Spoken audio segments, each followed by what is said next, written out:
चलिए बच्चों जरूर स्टार्ट करते हैं। ब्लड कंपोजिशन के चैप्टर के बाद नेक्स्ट चैप्टर है बच्चों, this one is blood clotting. There is blood clotting और कोएगुलेशन।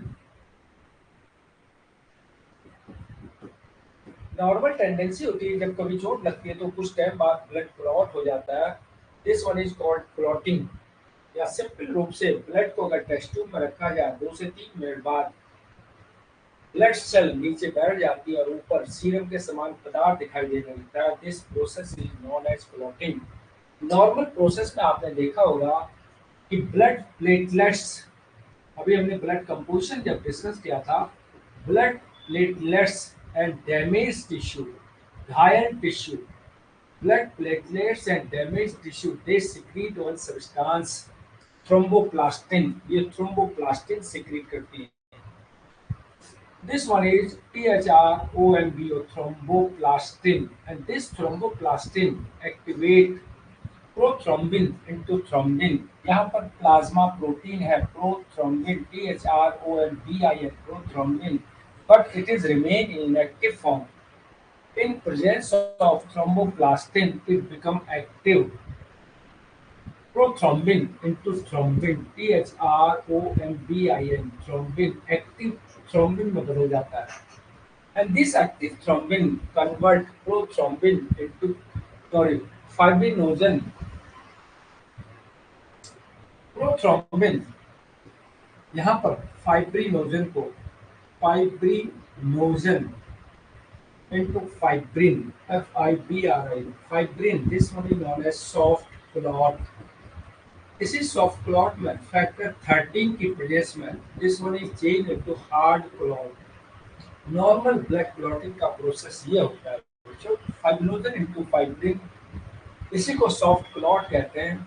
जहां पर चोट लगती है blood platelets and damage tissue they secrete one substance thromboplastin, and this thromboplastin convert inactive prothrombin into thrombin।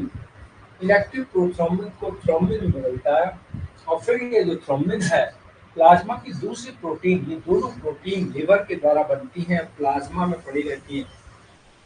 Fibrinogen into fibrin में बदलता है। Fibrin को ही सॉफ्ट क्लॉट कहते हैं और कुछ टाइम बाद हार्ड क्लॉट का फॉर्मेशन होता है। This process, this one is known as clotting. अब clotting, this one is factor of blood clotting. Blood clotting के लिए बच्चों 13 फैक्टर की आवश्यकता होती है। 13 के 13 फैक्टर बच्चों आपको याद रखने हैं। यहाँ पर फैक्टर्स को रोमन वर्ड में लिखा जाता है। रोमन वर्ड में लिखने के बाद this one is factor of blood clotting. Factor, factors of blood clotting. International Union of Biochemistry, according to International Union of Biochemistry, there are 13 clotting factor।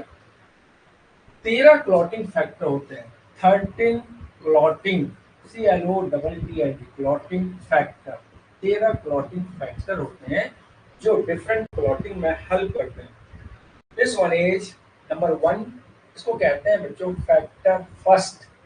यहाँ रोमन में लिखा जाता है फैक्टर फर्स्ट। कभी कभी पूछा जाता है फैक्टर फर्स्ट का नाम बताइए, आपका आंसर है बच्चों fibrinogen. Factor first, this one is fibrinogen, FIBRINOGEN,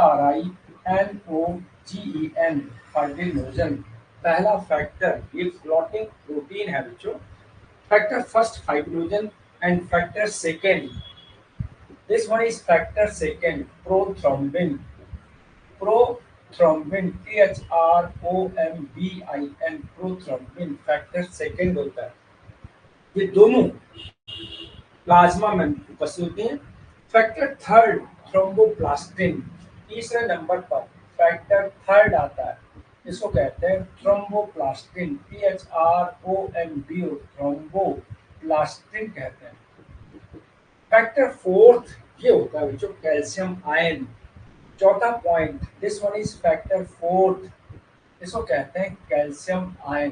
factor fourth में factor fourth calcium ion. Then factor fifth है लेबाई फैक्टर और प्रो convertin. Factor fifth, here is factor fifth, labile factor, LABILE, labile factor कहते हैं factor fifth को, और इसका दूसरा नाम है प्रोएसिलेरिन और proaccelerin, pro ACELERIN, proaccelerin. Sixth factor, this one is factor 6, accelerin. Factor 6 को कहा जाता है एसिलेरिन, ACCELERIN, एसिलेरिन, प्रोएसिलेरिन और फिर एसिलेरिन. फैक्टर 7, स्टेबल फैक्टर और प्रोकन्वर्टिन. फैक्टर 7, स्टेबल फैक्टर और प्रोकन्वर्टिन, STABLE, स्टेबल फैक्टर और proconvertin. This one is proconvertin, proconvertin. Stable factor और प्रोकन्वर्टिन. फैक्टर 8 बच्चों जो हीमोफिलिया के पेशेंट में एब्सेंट होता है, दिस वन इज फैक्टर 8, इसको कहते हैं anti haemophilic factor, AHF, full form हो गया anti haemophilic, HAEMOPHILIC, haemophilic factor. Factor 8 की एब्सेंस से हीमोफिलिया हो जाता है, जिसमें छोटा सा चोट लगने पर मच ब्लड लॉस होता है, so that patient may die, मरीज की मृत्यु तक हो सकती है बच्चों. फैक्टर 8 एंटी हीमोफिलिक फैक्टर कहते हैं, AHF. Factor 9 plasma thromboplastin component. Ninth, factor 9, देखो 9 को रोमन 9 में इस टाइप से लिख रहे हैं. फैक्टर 9 है PTC, plasma thromboplastin component. This one is PTC, plasma thromboplastin, THROMBO, thromboplastin, plasma thromboplastin component. और क्रिसमस फैक्टर, कंपोनेंट बच्चों कभी कभी आ जाता है ये क्रिसमस फैक्टर और करके, CHRIST, Christmas factor. Christmas factor किसे कहते हैं या कौन से नंबर का फैक्टर होता है, ये एक बार किसी एग्जाम में आया है. फैक्टर 9 को क्रिसमस फैक्टर कहते हैं या PTC. Then factor 10, Stuart Prower factor, 10th number में factor 10, Stuart, STUART, Stuart Prower factor, POWER, Prower factor, Stuart Prower factor, factor 10. तो जो सारे फैक्टर का यूज होगा हम अभी आपको बताएंगे कि किस मेथड में किस टाइप के फैक्टर का यूज होता है. नॉर्मल मेथड हमने ब्लड क्लॉटिंग का आपको बता दिया था, लेकिन ये जो 13 फैक्टर कहाँ पर यूज होंगे इसका हम अभी यूज बताएंगे आपको. फैक्टर 10th हो गया Stuart Prower factor. Factor 11th, this one is plasma thromboplastin antecedent, PTA. 11th, factor 11th, PTA, plasma thromboplastin antecedent. ये PTC था, प्लाज्मा थ्रोम्बोप्लास्टिन कंपोनेंट था, और ये है PTA, प्लाज्मा थ्रोम्बोप्लास्टिन एंटीसीडेंट.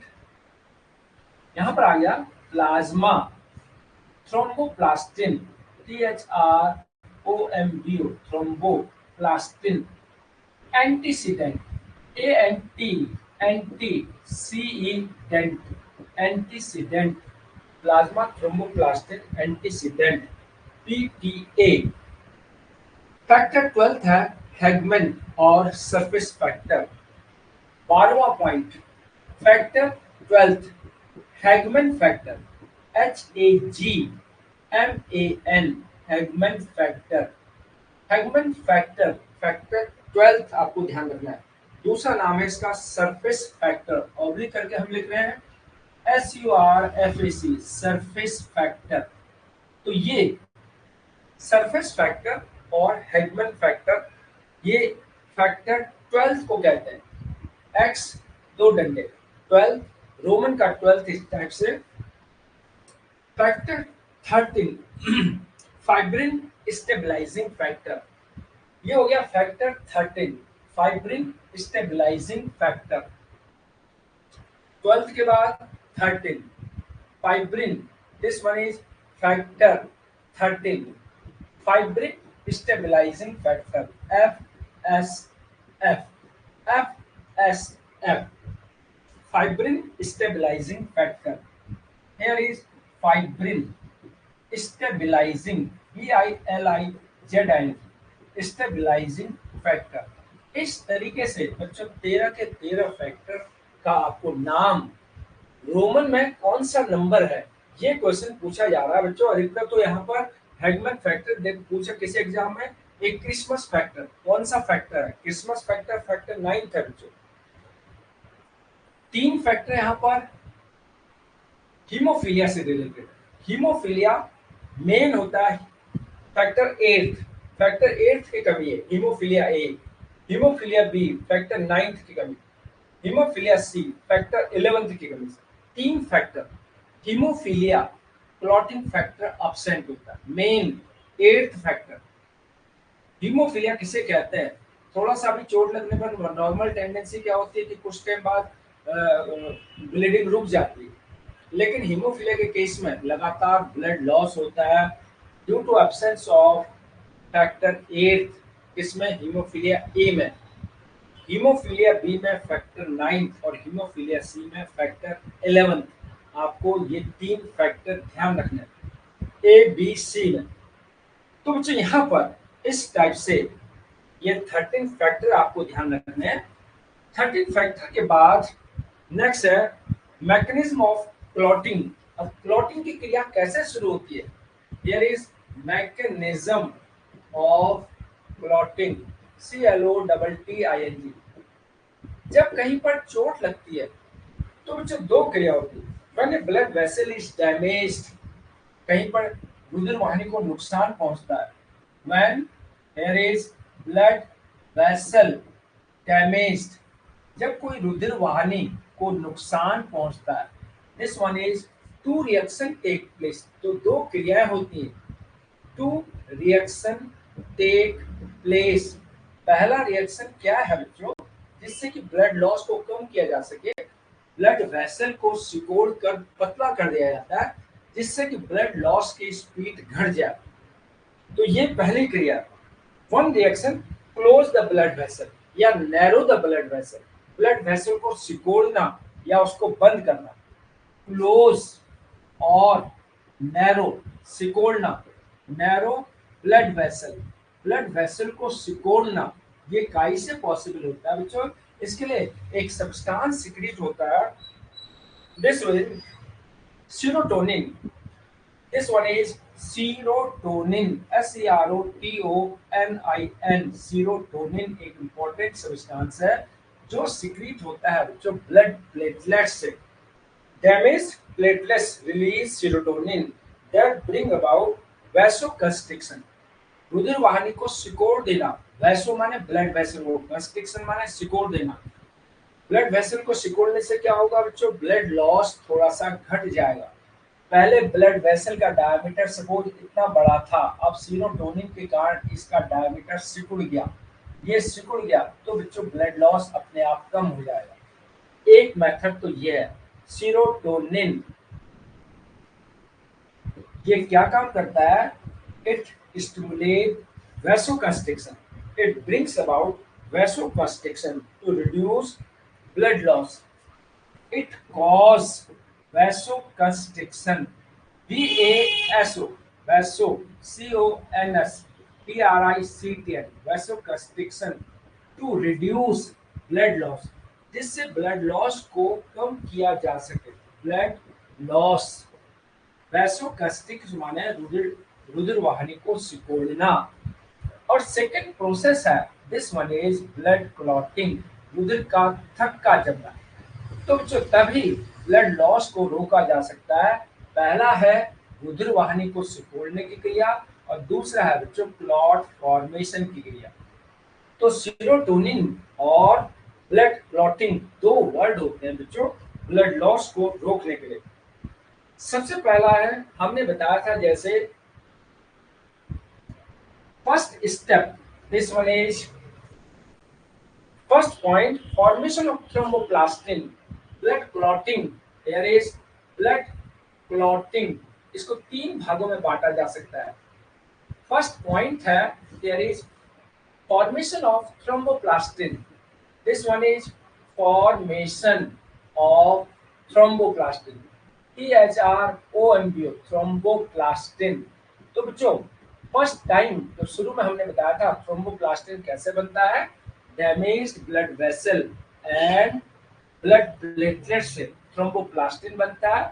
और ये थ्रोम्बोप्लास्टिन प्रोथ्रोम्बिन को थ्रोम्बिन में बदलता है और फिर थ्रोम्बिन फाइब्रिनोजन को फाइब्रिन में बदलता है। ये सिंपल मेथड बताया था। लेकिन थ्रोम्बोप्लास्टिन बनता कैसे है बच्चों, वो यहाँ पर आपको समझना है। Formation of thromboplastin, this one is it is formed by two way.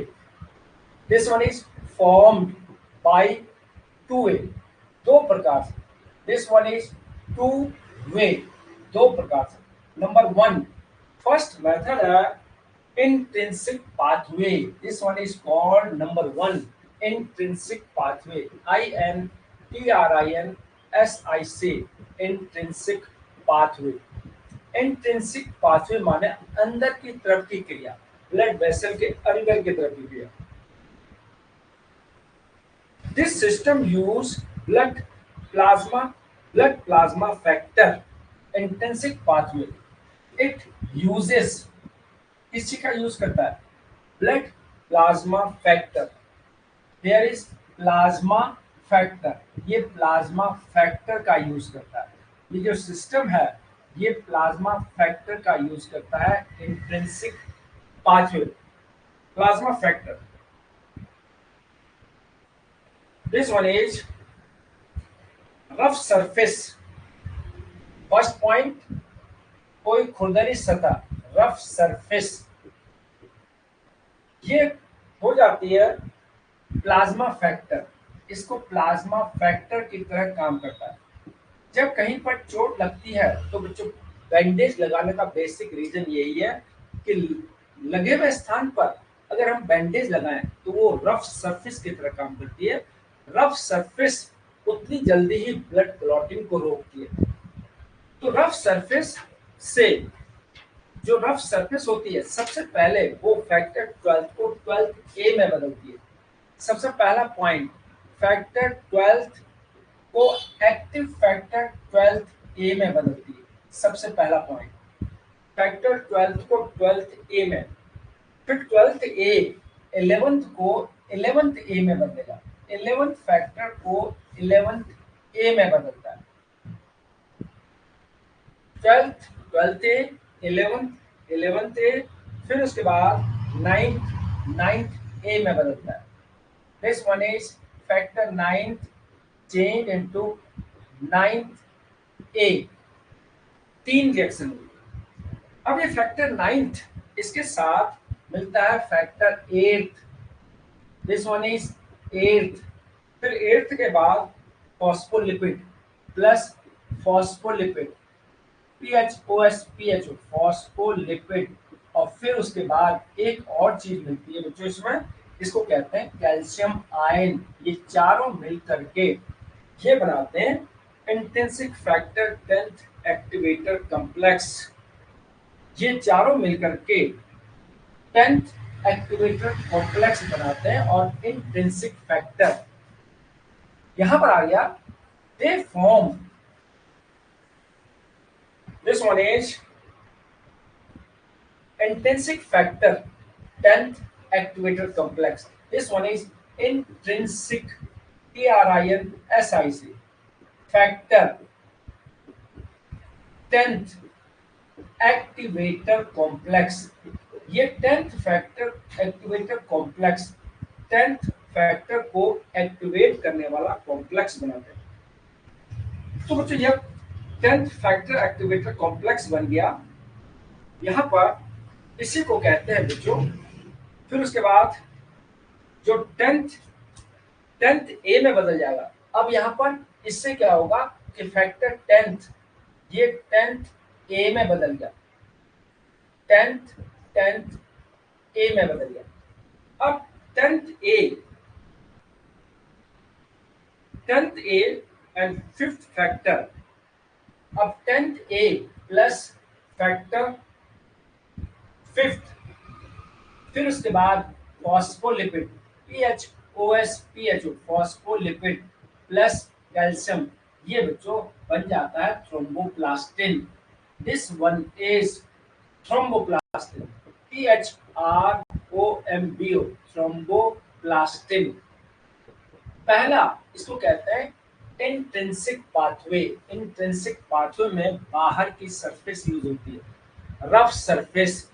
Intrinsic pathway में प्लाज्मा फैक्टर यूज होता है, और इतने फैक्टर का यूज होता है। जो 13 फैक्टर हमने लिखा है, सबसे पहले 12th ए में, 11th ए में, 9th ए में, फिर ये कॉम्प्लेक्स जो है ये 10th को 10th ए में बदलता है, फिर 10th ए फैक्टर, फिर फॉस्फोलिपिड और कैल्शियम, ये मिल करके सब थ्रोम्बोप्लास्टिन बनाते हैं।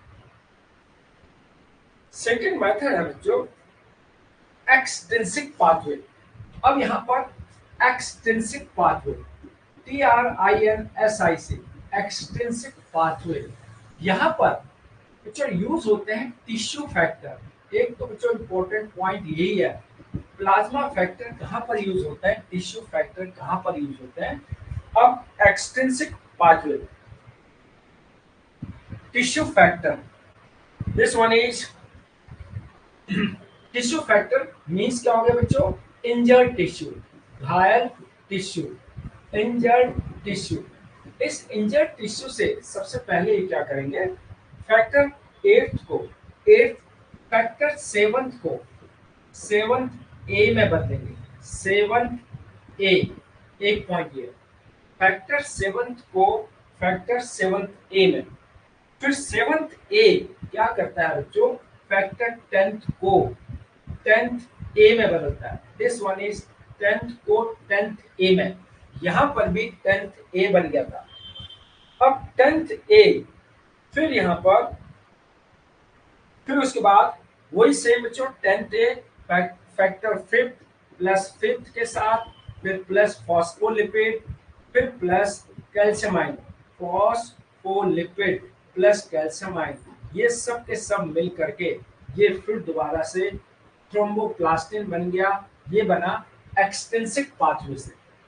This one is thromboplastin, THROMBO thromboplastin. सबसे पहले तो हमने सिंपल तरीके से बताया था कि घायल टिश्यू से थ्रोम्बोप्लास्टिन निकलता है, लेकिन थ्रोम्बोप्लास्टिन के फॉर्मेशन के दो मेथड हैं, एक इंट्रिंसिक पाथवे, एक एक्सट्रिंसिक पाथवे। इंट्रिंसिक पाथवे में यहाँ पर जहाँ पर चोट लगती है रफ सरफेस यूज करते हैं, और एक्सट्रिंसिक पाथवे में वहाँ पर इंजर्ड टिश्यू, जो यहाँ पर सबसे पहले 7th को 7th ए में बदलता है, लेकिन इंट्रिंसिक पाथवे में 12th ए में बदलता है, वहां पर 7th ए में, 7th ए 10th को 10th ए में बदलता है।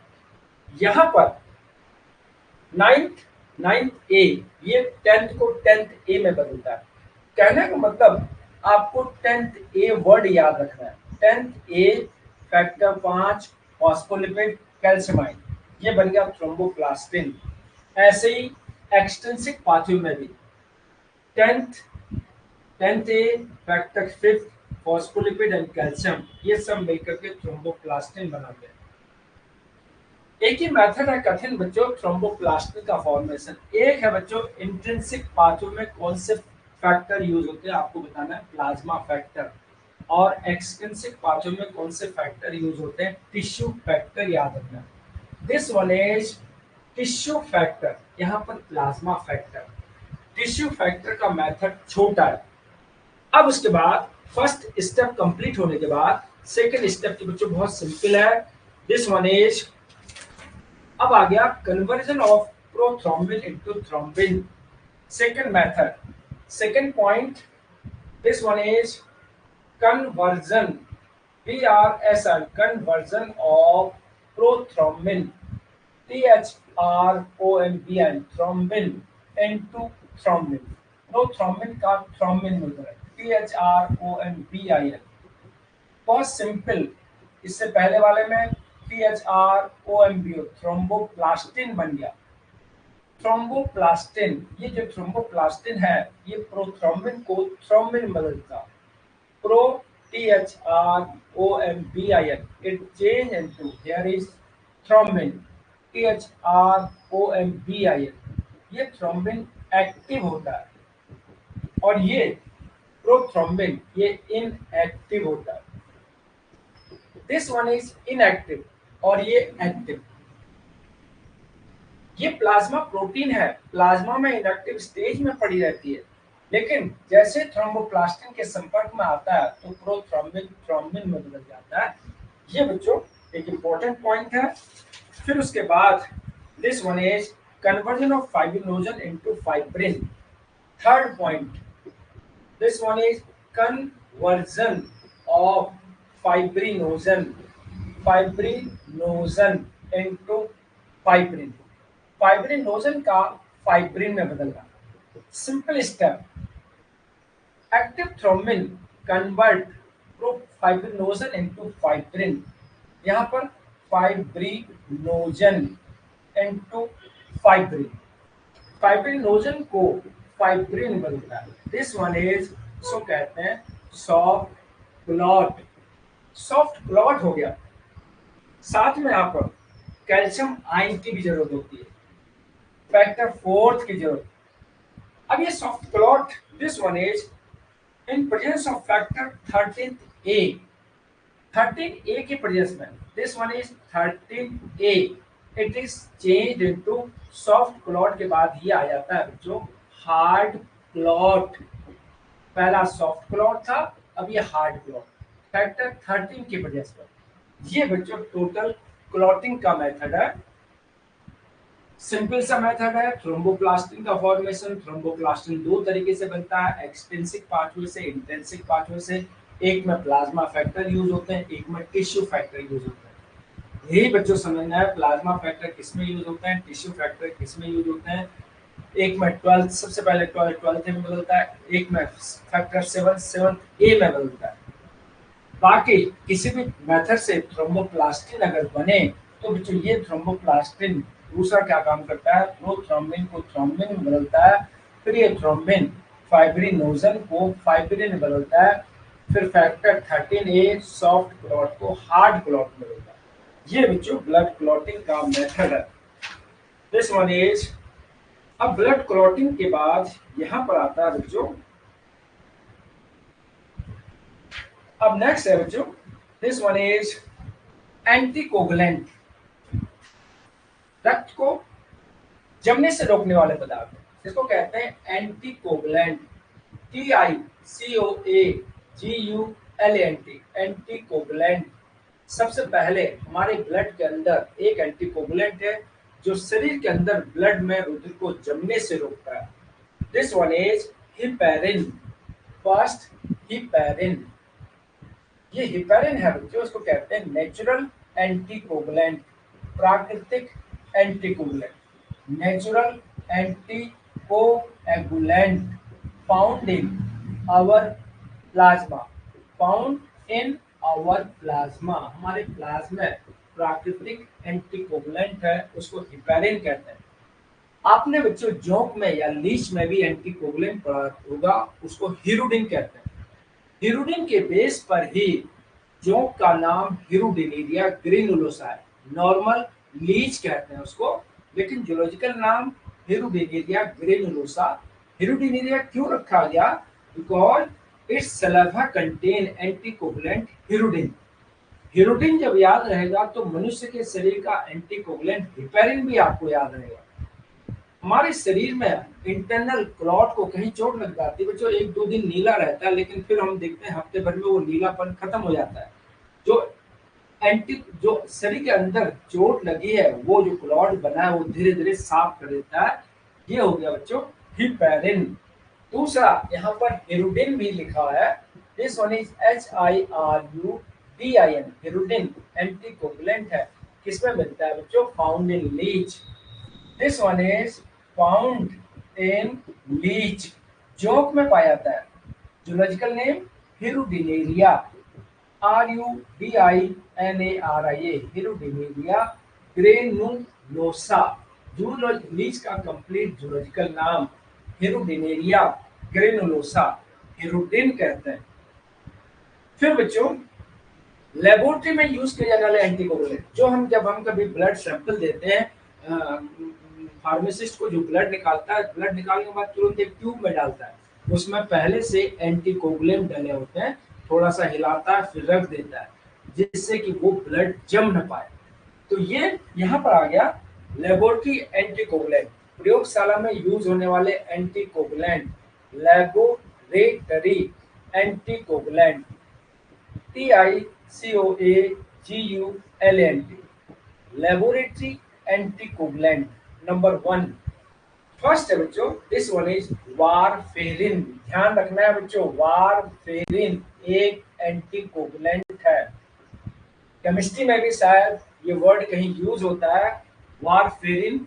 यहाँ पर भी आपको ध्यान रखना है, plant origin, also called coumarin, coumarin भी कहते हैं।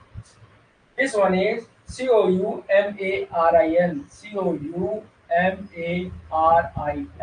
कोमेरिन कहते हैं इसको। ये प्लांट ओरिजिन, प्लांट से प्राप्त होता है, popular anticoagulant. This one is plant origin, plant से उत्पन्न होता है, वारफेरिन, कोमेरिन।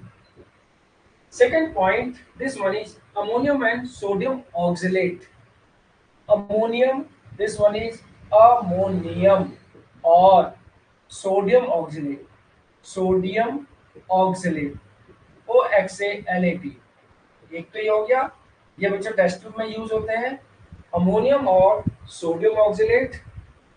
फिर उसके बाद सोडियम और पोटेशियम साइट्रेट, सोडियम और पोटेशियम साइट्रेट, सोडियम और पोटेशियम साइट्रेट, CITRAT, सोडियम और पोटेशियम साइट्रेट।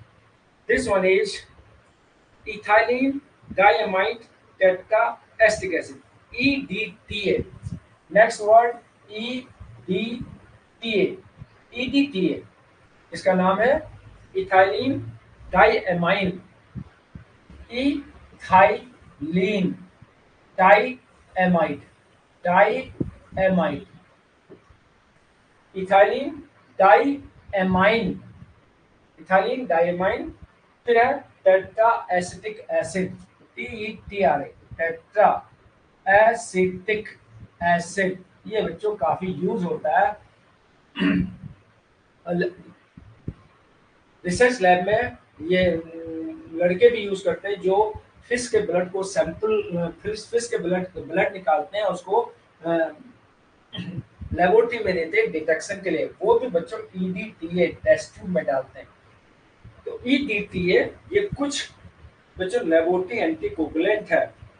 तो बच्चों यहाँ पर ammonium oxalate, sodium oxalate, sodium citrate, potassium citrate and EDTA, ethylene diamine tetraacetic acid are common laboratory anticoagulant, मुख्य रूप से प्रयोगशाला में यूज किए जाने वाले एंटीकोगुलेंट है।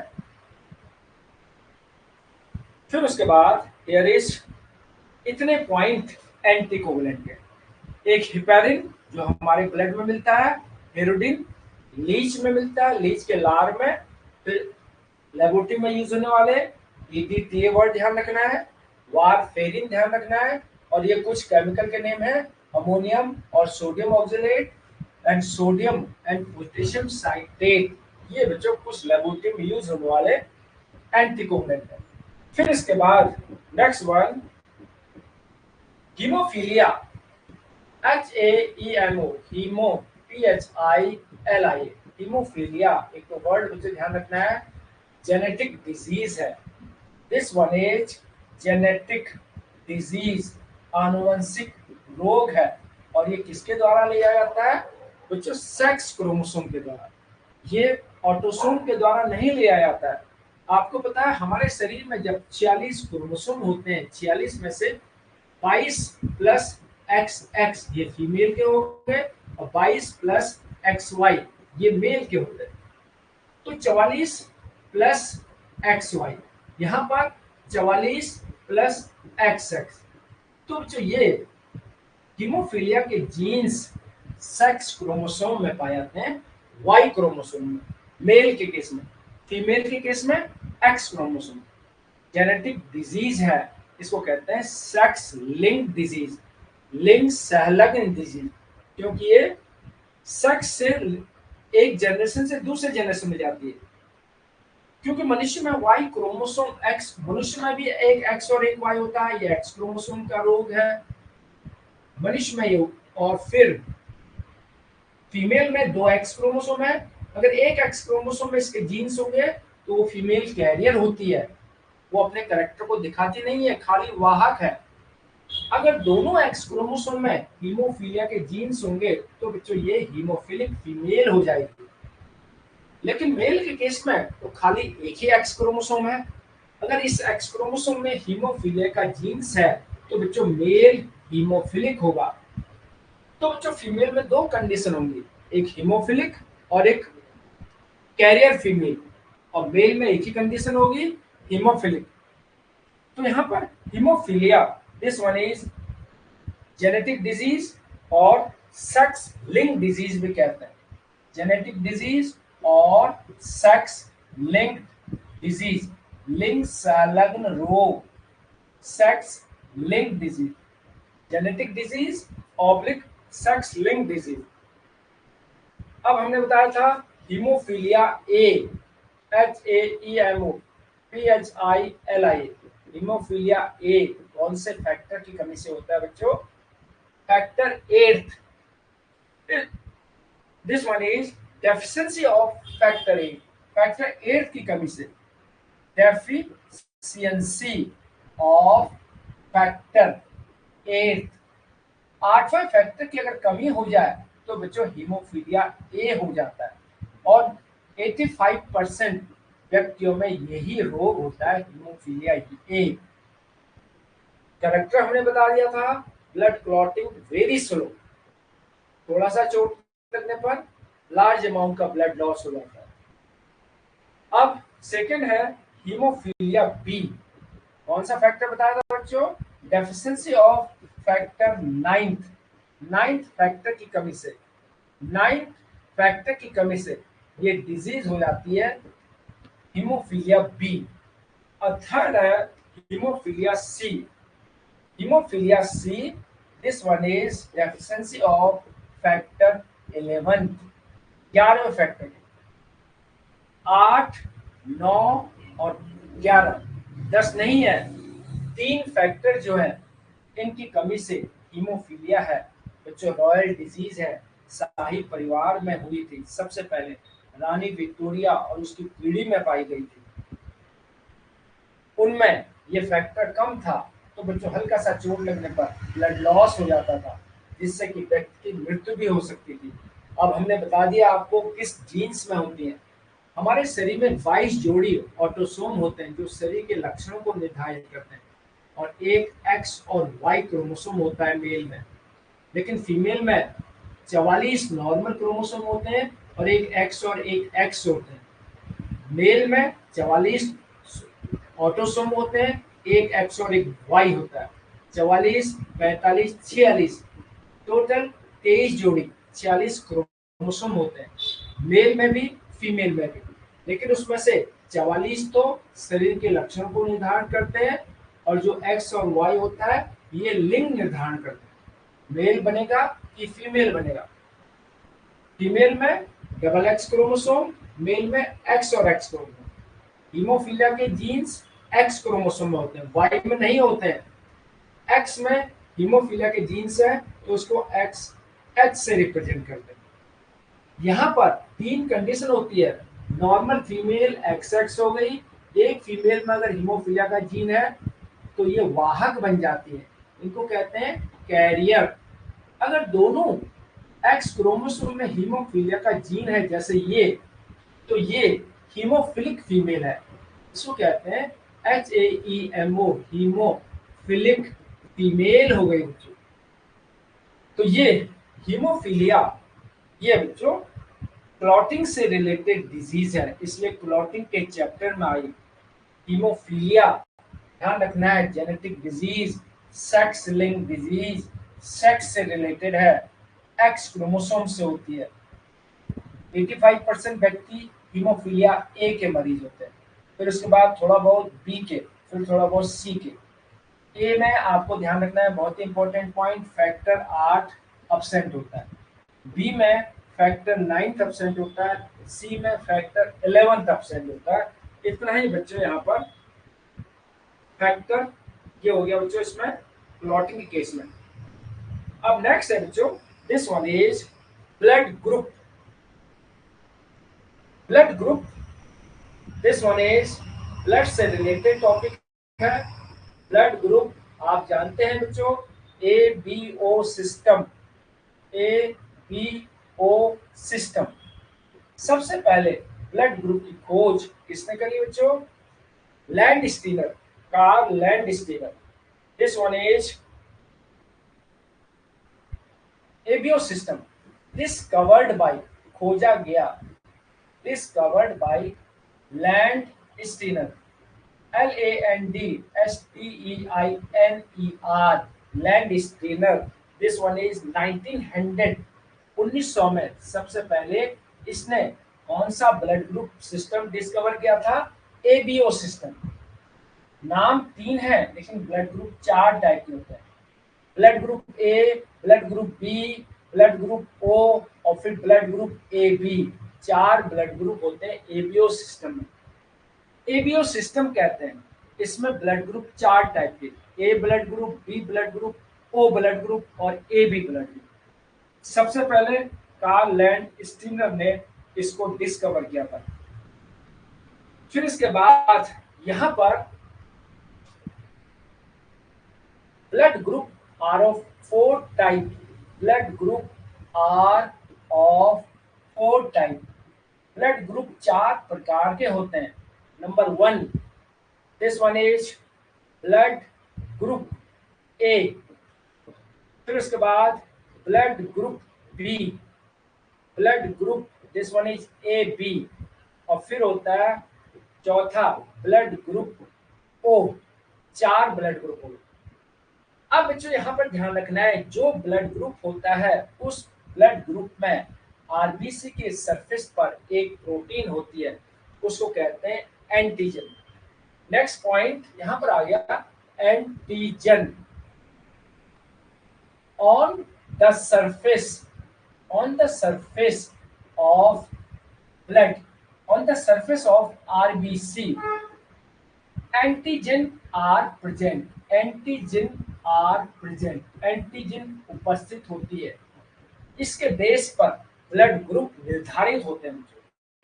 अब यहाँ पर सपोज ये ब्लड ग्रुप है, देयर इज ब्लड ग्रुप। अब इस ब्लड ग्रुप में एंटीजन होते हैं और उसके साथ साथ एंटीबॉडी। ये तो हो गया ब्लड ग्रुप। अब यहाँ पर बताना है एंटीजन और फिर बतानी है एंटीबॉडी। अब ब्लड ग्रुप ए में इसके RBC में वही एंटीजन होती है, दिस वन इज एंटीजन ए, इसमें एंटीजन बी और इसमें दोनों एंटीजन, और इसमें कोई एंटीजन नहीं। ओ में कोई एंटीजन नहीं होती है। और उसके साथ अब हो गया बच्चों antibody. This one is blood group A में यहां पर होगी antibody B, this one is antibody B, और इसमें होती है एंटीबॉडी ए और इसमें कोई एंटीबॉडी नहीं होती है, दिस वन इज absent। और ओ में this one is both antibody A and B, दोनों होती है। ये समझना है बच्चों ब्लड ग्रुप के लिए, क्योंकि जब तक ये नहीं समझेंगे आप ब्लड ट्रांसफ्यूजन नहीं समझ पाएंगे। रक्त का परिसंचरण, किस व्यक्ति का ब्लड किसको दिया जा सकता है। ब्लड ग्रुप उसे कहते हैं, ब्लड ग्रुप 4 टाइप के होते हैं। जो ब्लड ग्रुप होता है उसके आरबीसी में उसी टाइप की एंटीजन होती है। अगर ब्लड ग्रुप ए होगा तो उसके आरबीसी में एंटीजन ए होगी, ब्लड ग्रुप बी होगा एंटीजन बी होगी, ए बी होगा तो दोनों एंटीजन होंगे। ओ ब्लड ग्रुप में कोई एंटीजन नहीं होती। लेकिन जिसमें ब्लड ग्रुप ए होगा उसके प्लाज्मा में बच्चों नेचुरल एंटीजन होती है। यहाँ पर ब्लड है ओ, यहाँ पर ब्लड सेल है। सपोज ये ब्लड ग्रुप ए है तो बच्चों इसके ब्लड में यहाँ पर जो एंटीबॉडी होंगी वो एंटीबॉडी बी होती है। एंटीबॉडी बी ए में प्राकृतिक एंटीबॉडी बी होंगी और ब्लड ग्रुप बी में प्राकृतिक एंटीबॉडी ए होंगी। और क्योंकि यहाँ पर कोई दोनों एंटीजन है तो बच्चों यहाँ पर कोई एंटीबॉडी नहीं होती है। और यहाँ पर ओ में यहाँ पर दोनों एंटीबॉडी होती है ए एंड बी। एक तो बच्चों ये याद रखना। अब अगला आता है इसमें, this one is blood transfusion, रुधिर का परिसंचरण, रक्त संचरण, इसको कहते हैं ब्लड ट्रांसफ्यूजन। TRANSFUSION, रक्त संचरण। यहाँ पर रक्त संचरण के लिए एक आपको फ्लोचार्ट ध्यान रखना पड़ेगा। ओ का ब्लड ए बी को दिया जा सकता है, यहाँ पर से ए का ब्लड ए बी को दिया जा सकता है और बी का blood, this one is A B को दिया जा सकता है। ए बी यूनिवर्सल रिसिपिएंट है। ए बी का ब्लड स्वयं ए बी को ही दिया जा सकता है। ए का ब्लड ए बी को, ओ का ब्लड ए बी को, बी का ब्लड ए बी को, ए बी को ए बी का ब्लड, सबसे ब्लड लेता है ए बी, इसलिए उसको रिसिपिएंट कहते हैं, ग्राही। और यहां पर ओ के केस में ओ ए को भी ब्लड दे सकता है और बी को भी ब्लड दे सकता है और अपने आप को भी ब्लड दे सकता है। इसको कहते हैं यूनिवर्सल डोनर, सर्वदाता। क्योंकि ब्लड ग्रुप ओ वाला व्यक्ति ए को भी दे सकता है और ए बी को भी दे सकता है, बी को भी दे सकता है और स्वयं ओ को भी दे सकता है। इतना अगर आप समझ गए तो फिर यहाँ पर ए का ब्लड ए को भी दिया जा सकता है, बी का ब्लड बी को भी दिया जा सकता है। इस फ्लो चार्ट को बनाना सीखना है बच्चों आपको, और याद रखना है तुरंत इससे रिलेटेड कोई भी क्वेश्चन आए तो आप तुरंत कर सकते हैं। मोटा मोटा तो आप ये समझ गए कि ओ यूनिवर्सल डोनर है, सर्वदाता है। ओ स्वयं ओ को भी दे सकते हैं, ओ ए को भी दे सकता है, ए बी को भी और बी को भी। और ए बी ए का ब्लड भी ले सकता है, ओ का भी ले सकता है, बी का भी ले सकता है और स्वयं ए बी का भी दे सकता है। तो ये रक्त संचरण का एक पार्ट है बच्चों। अब जो रक्त संचरण में मेन पॉइंट है बच्चों वो समझना है। This one is antigen of donor, जो डोनर की एंटीजन होती है। This one is antigen of donor, donor की एंटीजन। मुझे ध्यान रखना है A blood group B, A B O, यहां पर antigen A B, A B कोई नहीं। अब एंटीबॉडी, एंटीबॉडी इसमें बी, इसमें ए, इसमें कोई नहीं, इसमें ए बी। ये चार्ट है शुरू वाला, B A B.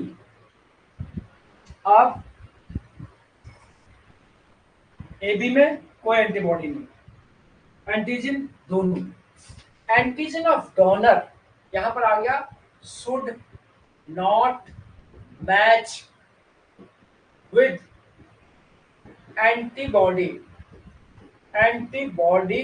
Of recipient, RECIEPIENT, दाता की एंटीबॉडी, सॉरी दाता की antigen of donor should not match with antibody of recipient, दाता की एंटीजन ग्राही के एंटीबॉडी के समान नहीं होनी चाहिए। वर्ड समझना है बच्चों, antigen of donor should not match with antibody of recipient. अब सपोज ए का ब्लड बी को क्यों नहीं दिया जा सकता? ए में एंटीजन ए है, अब हमें देना है बी को। अगर बी को देंगे तो इसकी एंटीबॉडी ए है बच्चों, तो इसकी एंटीजन दाता के एंटीजन ग्राही के एंटीबॉडी के समान नहीं होनी चाहिए। ये वर्ड यहां पर समझना है, antigen of donor should not match with antibody of recipient, दाता की एंटीजन ग्राही के एंटीबॉडी के समान नहीं होनी चाहिए, दाता की एंटीजन ग्राही के एंटीबॉडी के समान नहीं होनी चाहिए। ये सेंटेंस आपको याद रखना है। कोई बोलेगा एक का ब्लड ग्रुप बी को दिया जा सकता है कि नहीं दिया जा सकता, आपको तुरंत दिमाग लगाना है। ए में एंटीजन ए है जबकि बी में एंटीबॉडी ए ही है, अगर हम इसके ए का ब्लड बी को देंगे तो दोनों एंटीजन और एंटीबॉडी समान हो जाएंगे, तुरंत क्लॉटिंग हो जाएगी, इसलिए ए का ब्लड बी को नहीं दिया जा सकता। दूसरी, बी का ब्लड ए को दिया जा सकता है कि नहीं दिया जा सकता है। अब आपको दोबारा सोचना है, बी में एंटीजन क्या है, बी में एंटीजन बी है, लेकिन ए को देना है तो ए में एंटीबॉडी बी है, फिर ये बी और ये बी समान हो जाएंगे, इसलिए बी का ब्लड ए को नहीं दिया जा सकता। यहाँ पर भी डायग्राम से भी क्लियर है, ए का ब्लड बी को नहीं दिया जा सकता, बी का ब्लड ए को नहीं दिया जा सकता, बाकी इसके अलावा सभी कंडीशन सेम है।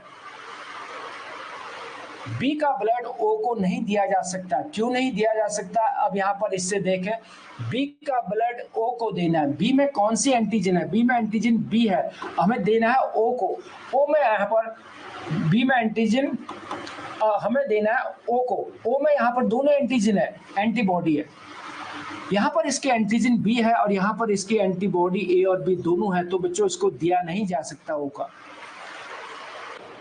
ऐसे ए बी का ब्लड ओ को दिया जा सकता है कि नहीं दिया जा सकता। सपोज अगर ये चार्ट नहीं है आपके पास, आपको इसके बेस पर समझना है, ए बी का ब्लड ओ को दिया जा सकता है कि नहीं। अब बच्चों ए बी में ध्यान रखो दोनों एंटीजन है, अब हमें देना है ओ को, ओ में दोनों एंटीबॉडी है, ये तो किसी हालत में दिया नहीं जा सकता, इसमें दोनों एंटीजन है और उसमें दोनों एंटीबॉडी है। इसके लिए ये सेंटेंस आपको ध्यान रखना है, antigen of donor should not match with antigen of recipient, दाता की एंटीजन ग्राही के एंटीबॉडी के समान नहीं होनी चाहिए। ये वर्ड समझना है बच्चों, या इसके बाद ये फ्लो चार्ट आपको समझना है तो आराम से रक्त संचरण आप समझ जाएंगे। ब्लड ग्रुप सबसे पहले कार्ल लैंडस्टीनर ने 1900 में डिस्कवर किए थे। इन्होंने 4 टाइप के ब्लड ग्रुप बनाए थे, ए बी ओ, इसको एबीओ सिस्टम कहते हैं। तो यहाँ पर एबीओ सिस्टम के अनुसार ब्लड ग्रुप आपको ध्यान रखना है।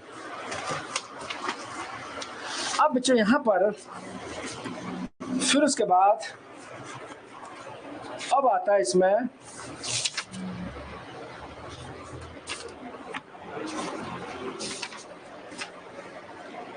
चलिए बच्चों इतना ही करते हैं, आज सैटरडे भी है,